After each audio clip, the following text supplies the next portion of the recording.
Hello and welcome to the end of summer detox call number, I think we're on 6 or 7 now. I can't remember.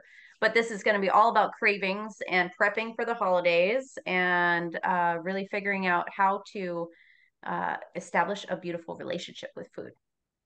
So Jessalyn is here with me and Welcome, we everyone. we have a little presentation. So I'm going to share my screen and we will dive on in. Doop de doo. All right, can everybody see that? Beautiful. Okay, Yes, let me looking get in good. presenter mode here.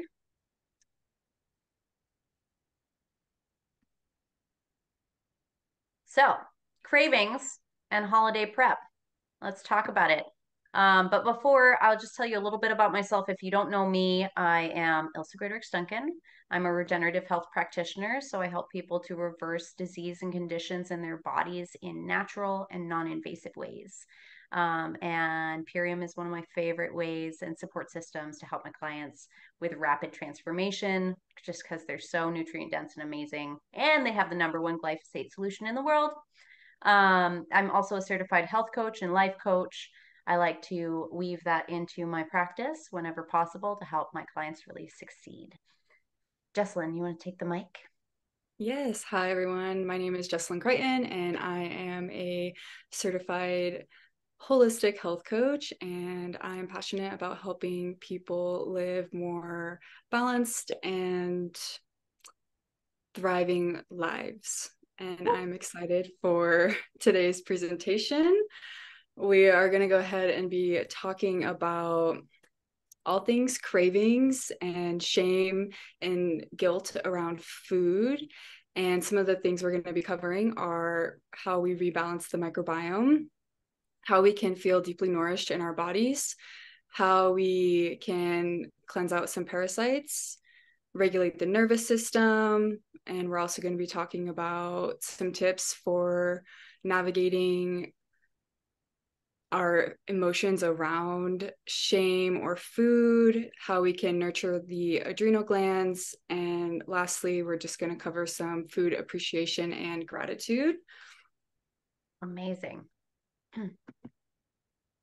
So let's talk about parasites in the microbiome because this is something that is not readily talked about. And the microbiome being out of whack can actually affect our cravings on a deep level because whatever is overpopulated in there, if there's not balance as far as all the bacteria in our gut, this will affect what we want to eat. So the beautiful thing about the Ultimate Transformation Program is you're flooding your body with these nutrient dense foods that are very alkaline and they can shift that gut biome rapidly. So you can actually start seeing a difference within a month or two where you'll be like, oh, I'm not craving X, Y, and Z anymore, or on the same level that I used to. And we all have emotional cravings sometimes, and we're going to get to that. But as far as the physical aspect of this, parasites are the step two to this dynamic as far as when we have an overload of parasites in the gut or interstitially in the body, they can tap into our nervous system and they want to be fed specific things like our processed sugars, our meats, and our dairy. That's what they will feed on most. So we need to starve them in order to bring them back into balance. And um, another reason why Purium, I think, is the ultimate answer here is because we are deeply nourishing ourselves while we are starving those types of bacteria in our bodies. So we don't have to feel deprived while we're going through this process.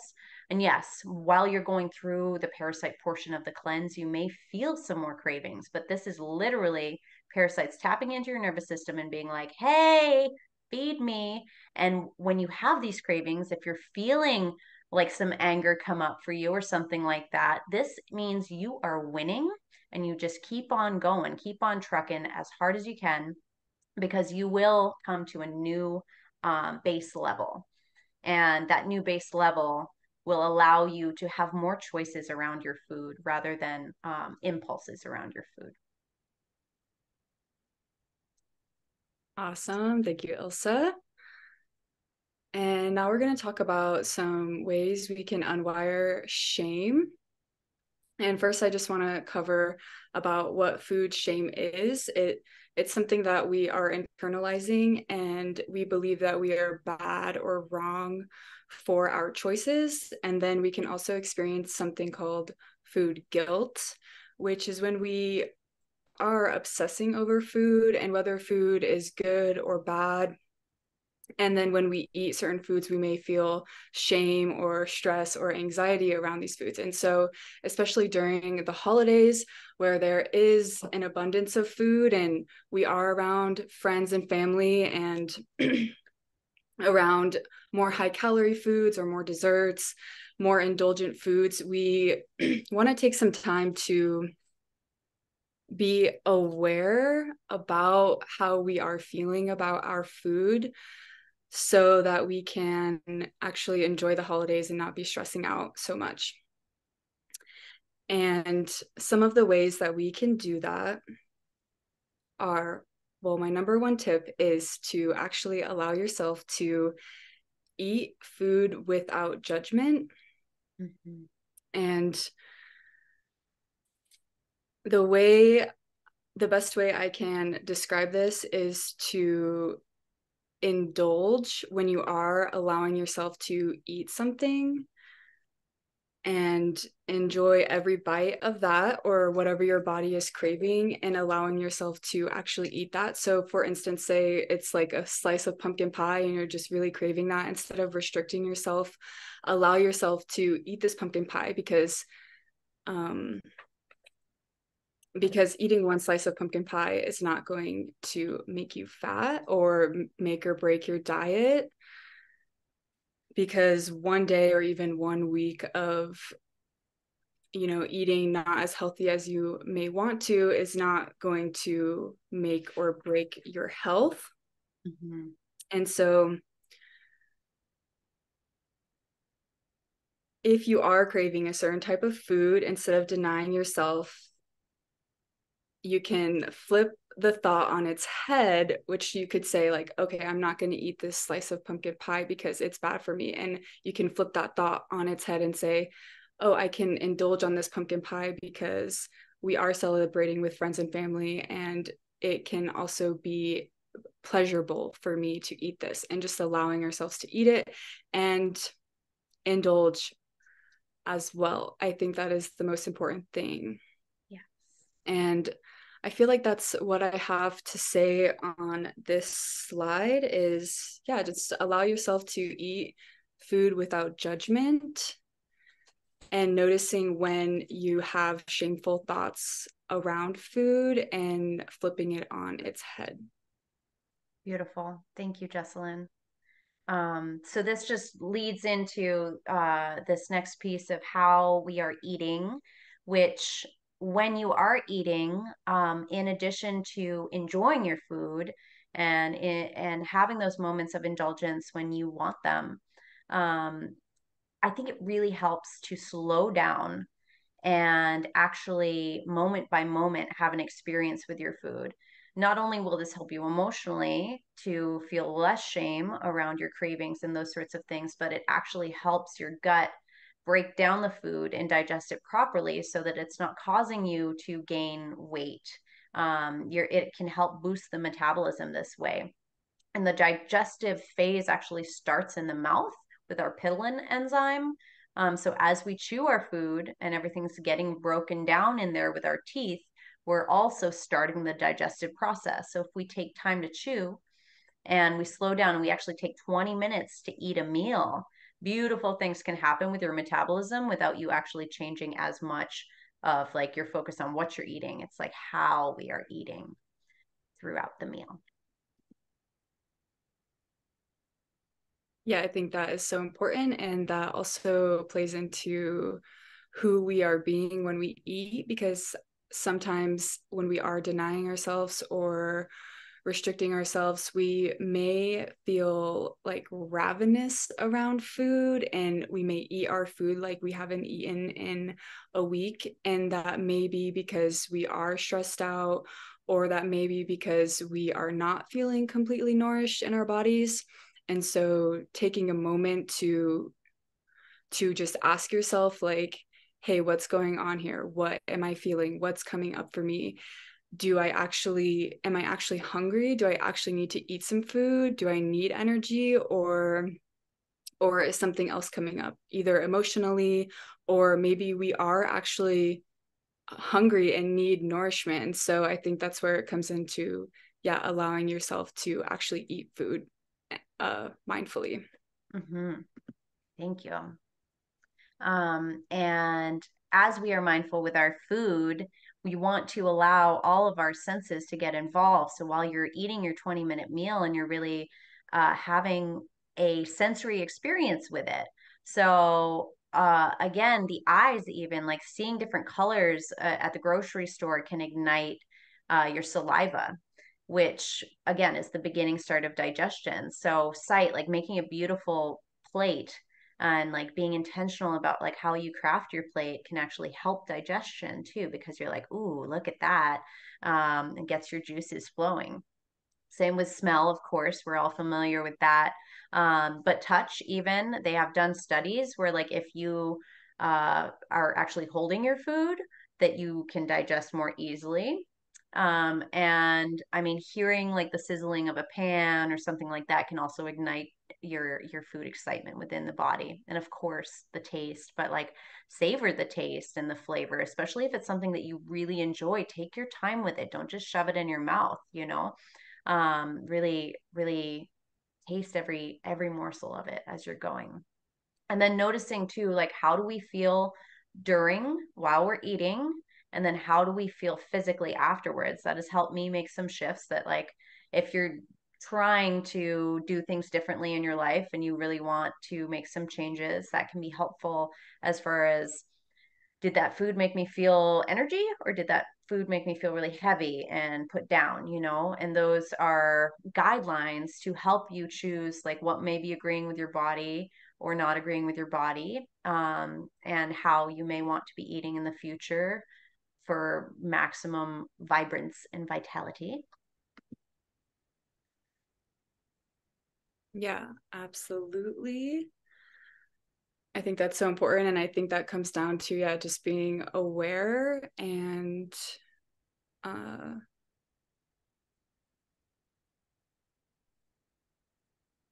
forgot what I was going to say.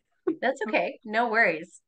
Um, But continuing, food appreciation and being intentional and conscious around our food. And during my health coaching program, one of the things that my professor talked about was how food can be healing, and not all food is bad, even if it may not have the cleanest ingredients, because what he would always talk about is how healing, like, your grandmother's chicken noodle soup is.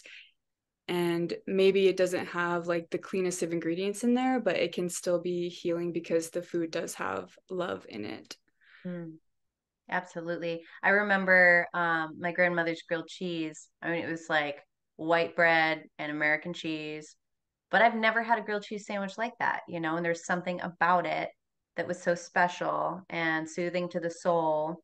And there's something to that, of like infusing gratitude into your food, infusing love. It can be so powerful.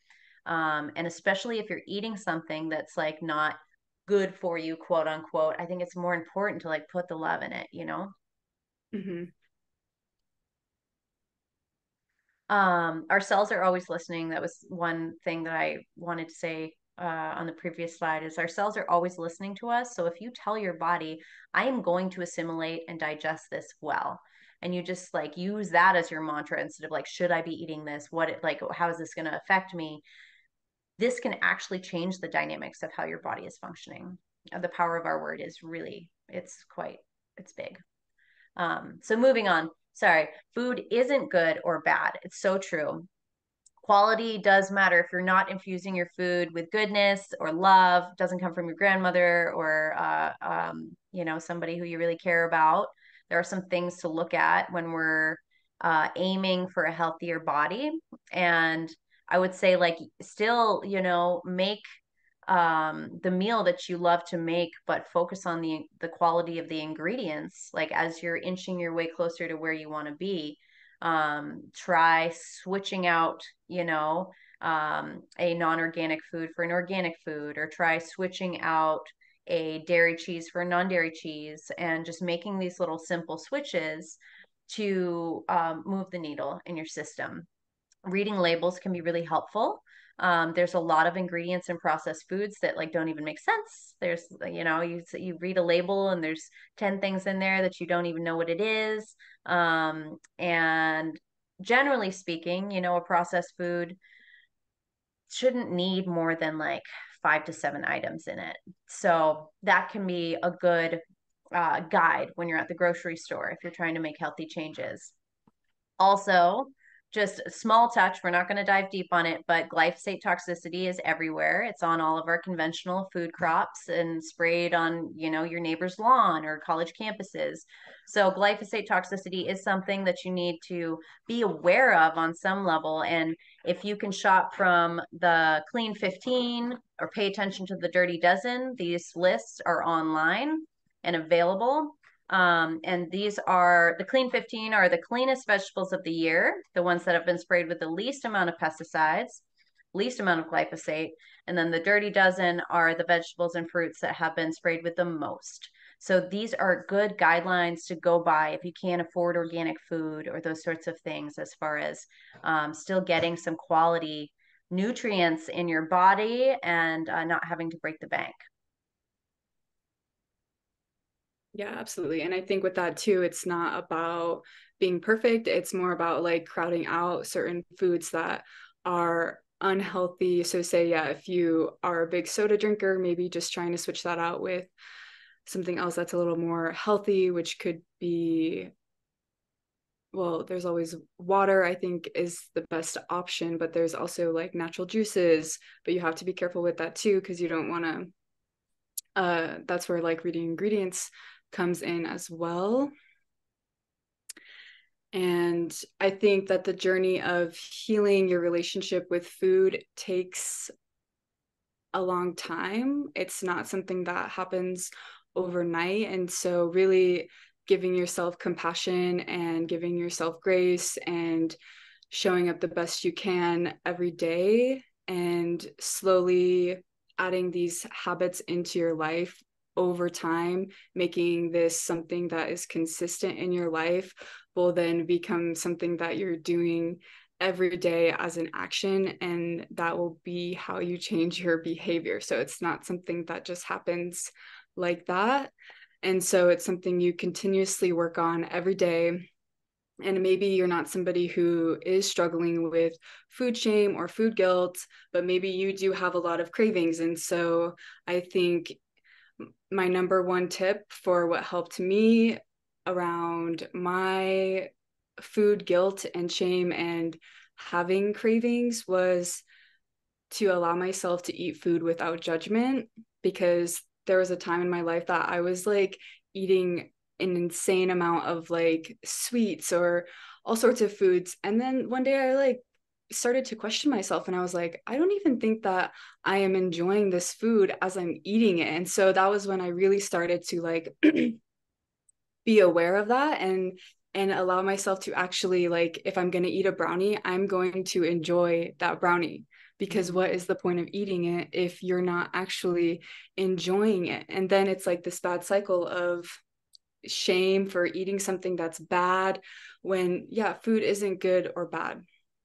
And my number two tip for helping with cravings and shame is to be mindful about the food you are eating and to be mindful about how you are eating your food. And something else that is important that we could do is to eat maybe to where we are 80% full.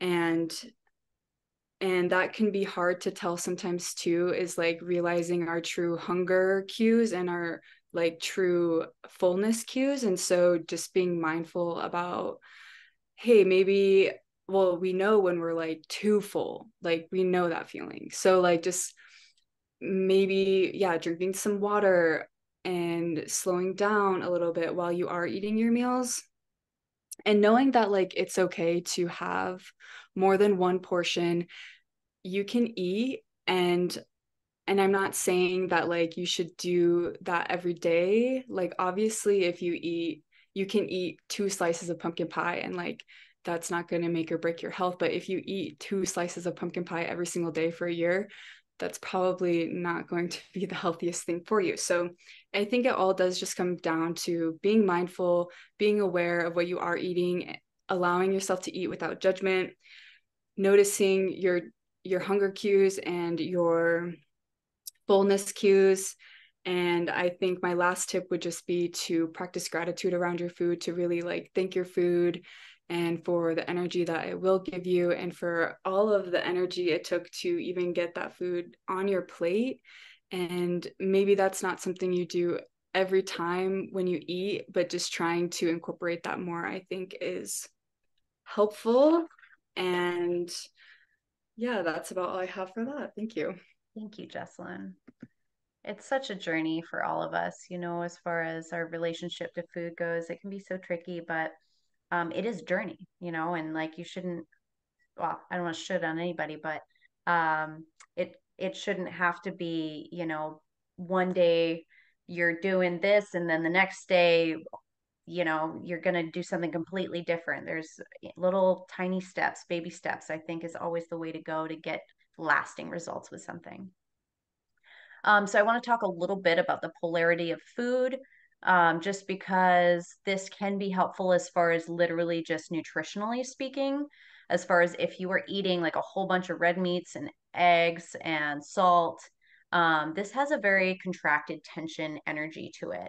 And all of our food has energy. So you are going to start craving these expansive bliss foods like alcohol, caffeine, sugar, and dairy that are going to make you feel more happy, relaxed, and light. So when we're at these access points, we're at these extremes, we're going to have a lot more cravings. Whereas when we come into the center and we're eating more like fruits and nuts and roots and beans and grains and leafy greens and sometimes poultry and fish, that is where you'll be feeling less cravings nutritionally speaking, and you can really find that balance. And then you can, if you feel like indulging one day, you can add in a little bit of this or a little bit of that. But really focusing on working on this balance point, and even on one level of like, if you're eating a whole bunch of fruits and nuts all the time, then sometimes you might crave more roots and beans, and vice versa. So I find this chart to be a little helpful when you're looking at the spectrum of the food polarity and what we can do as far as nutrition goes on like a simple basis. And then I brought up this food switch sheet, which I can include in an email. You are all going to get my holiday recipe guide, which has some cleanse-friendly holiday recipes that are Yay. pretty fun. Yeah.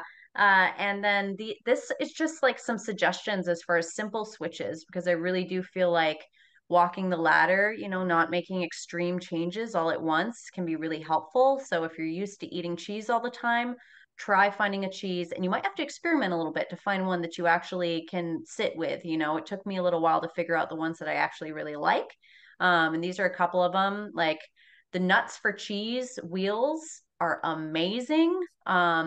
It's a little bit of an investment for that brie, but it's about the same cost as regular brie would be, like $8 for a wheel of brie. And it is the closest thing that I found to like real cheese texture and flavor and amazingness. They've nailed it in my perspective. Follow Your Heart is decent. I like their smoked Gouda. And Miyoko is the other brand that I really like. They have very high quality products, and they make a variety of different cheese spreads and wheels. They have a cheddar cheese spread that I really enjoy. As far as milk goes, Malk is the closest thing that I found to real milk. As far as flavor goes, it could have fooled me a little bit.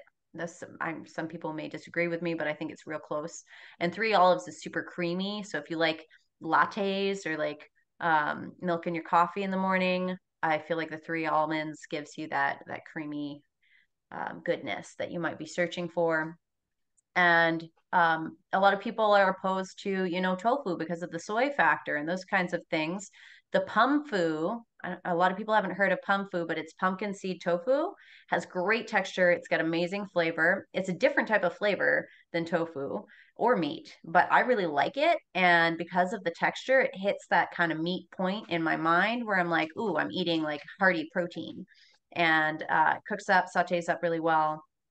And then like over here, we've got some other dairy like sour cream, Earth Balance organic butter is like a decent spread for your mashed potatoes or whatever.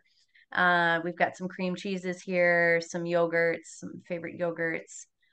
As far as gluten goes, we can switch our pastas. I really like, there's some lentil pastas too that I don't have on here that I've recently been experimenting with, lentil and mung bean. So just like go to the grocery store and see what you haven't tried and like what you might be interested in.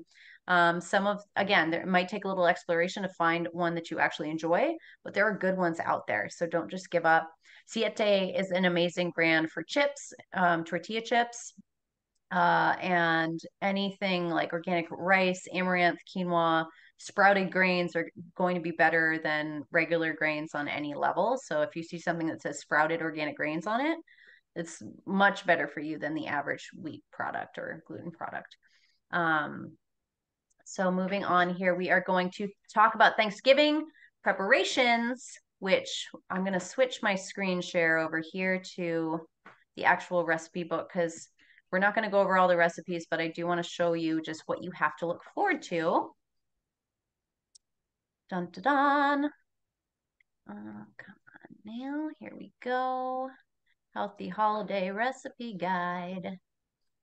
And this can be great for Thanksgiving or for Christmas time. So we've got cranberry pecan cheese ball. We've got homemade cranberry sauce, and we've got a cranberry apple relish. We've got a Romanian eggplant relish, a spicy artichoke dip with kale, Thanksgiving stuffing muffins, which are one of my favorites, walnut, sage, and cranberry stuffed mushrooms, raw deviled zucchini boats, roasted butternut squash salad with quinoa, honey ginger roasted carrots, caramelized onion mashed potatoes. I'm a big potato girl. I had to put those in there. Yeah, that Bread, sounds so good. right?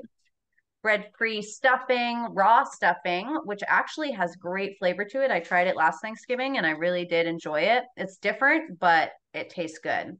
And then we've got chilies, lasagna, casseroles, a shepherd's pie, a mushroom Wellington for the extra indulgent moment, a jackfruit pot roast, stuffed acorn squash, butternut squash tangine. And then we have a bunch of desserts down here, which are pretty darn tasty. Raw carrot cake with cream cheese frosting, pecan pie tartlets, raw raspberry cheesecakes, raw pumpkin pie, peanut butter pumpkin cookies, raw brownies, caramel sauce and eggnog. So I would encourage you to just like try a recipe. Maybe you make, your turkey and you're doing the regular Thanksgiving stuff, but maybe you choose like one or two of these and incorporate them into your Thanksgiving dinner. Or you go full force and you try a totally different, like cleanse approved Thanksgiving, because you do have a lot to work with here.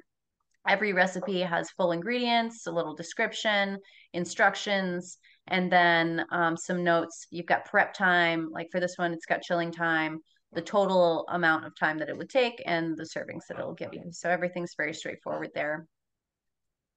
All right. Yeah, So I'm really gonna, amazing. I would be excited to try some of those recipes.